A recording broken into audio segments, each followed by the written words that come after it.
They say blood is thicker than water, but sometimes it feels more like chains.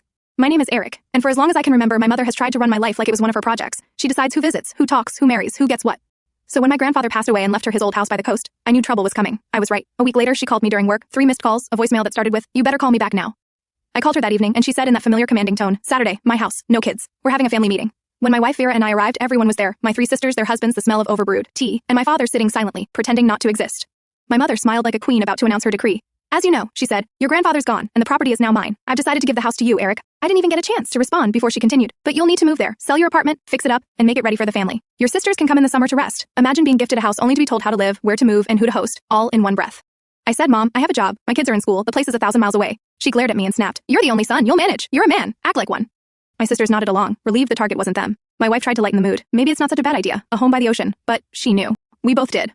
Mom didn't want to give a gift. She wanted control. I could already hear her voice echoing in that house. "Don't put that sofa there. Don't paint that wall. Your sister will sleep in that room. Be ready for guests." It wasn't a home. It was a trap with floral curtains. When love comes with conditions, it's not love. It's leverage. I told her no. She gasped like I'd just confessed a crime.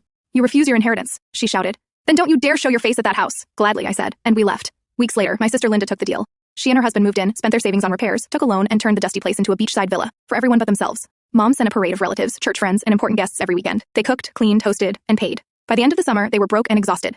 The next year, they packed up and left. Mom called me again. "Eric, the house needs work. You should come fix it. Bring your tools, bring money." I laughed. "Mom, that's your inheritance, not mine. You can't abandon family," she screamed. "Watch me," I said. "Sometimes walking away isn't disrespect. It's survival." Now she runs that house alone, still waiting for someone to obey her. My sisters learned the hard way what helping family means in her world. As for me, I sleep soundly in my own home. No one shouting orders, no family meetings, no guilt trips. If you've ever had to say no to someone you love just to save yourself, you'll understand me. In the end, I didn't lose my mother's house. I gained my peace. And that's the kind of inheritance worth keeping.